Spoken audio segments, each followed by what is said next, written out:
Hai Sobat Literasi Lensa, kembali lagi bersama aku Nudan di segmen Literasi Lensa Profesi, tempat di mana kita bedah buku, gali makna dan hubungkan dengan kehidupan serta dunia kerja yang seringkali penuh teka-teki.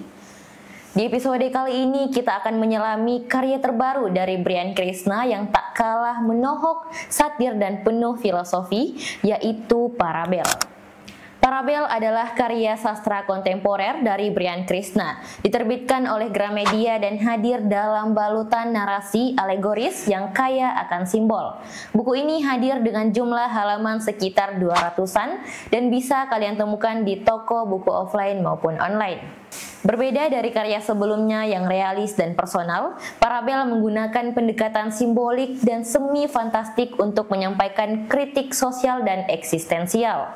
Buku ini mencerminkan tentang seorang pria tanpa nama yang hidup dalam dunia yang absurd dan dikendalikan oleh Tuhan palsu. Sosok otoritas yang manipulatif, menindas, dan mempermainkan kehidupan rakyatnya. Tokoh utama melakukan perjalanan untuk menemukan kebenaran dan membebaskan diri dari sistem yang membungkam nurani dan logika.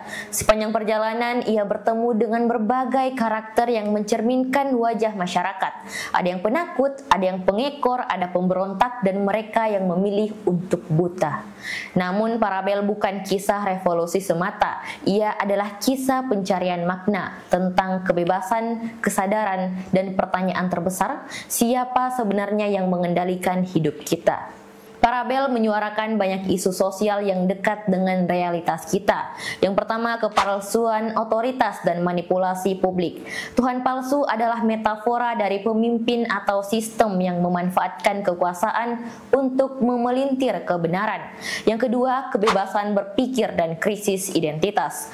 Tokoh utama kehilangan identitas karena sejak lahir ia dijejali dogma. Ini mencerminkan bagaimana sistem kadang membentuk kita menjadi mesin tanpa jiwa.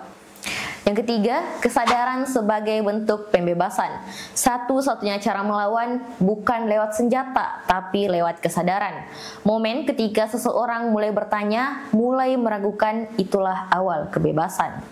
Lalu apa sih hubungannya semua ini dengan dunia kerja? Yang pertama, budaya kantor yang feodal dan tidak inklusif.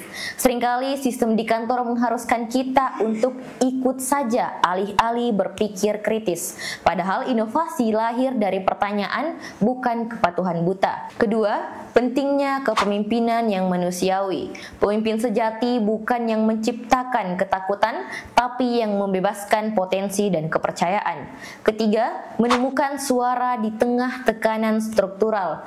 Kita butuh ruang untuk menjadi diri sendiri, bahkan dalam struktur hierarki, karena kehilangan suara sama dengan kehilangan eksistensi. Salah satu kutipan yang paling mengena dari buku ini adalah, kadang penjara paling besar bukan yang berpagar besi, tapi yang dibangun dari kebohongan yang kita telan setiap hari. Kutipan ini menggugah karena tanpa sadar kita hidup dalam narasi yang dipaksakan oleh atasan, budaya kerja, bahkan oleh diri sendiri. Meragukan bukan berarti mengkhianati, tapi langkah awal untuk benar-benar hidup. Parabel adalah bacaan yang mungkin tidak mudah, tapi sangat layak untuk direnungi. Ia mengajak kita berpikir, bertanya, dan mencari makna hidup, bukan hanya menerima yang ada. Buat kamu yang merasa stuck, kehilangan arah, atau sekedar ingin memahami bagaimana sistem memengaruhi hidup kita, buku ini bisa jadi cermin dan jendela. Dan buat kalian yang sedang berjuang di tempat kerja, di lingkungan sosial, atau di dalam diri sendiri, ingat, kamu tetap punya kendali untuk memilih. Setiap kesadaran adalah langkah menuju kebebasan.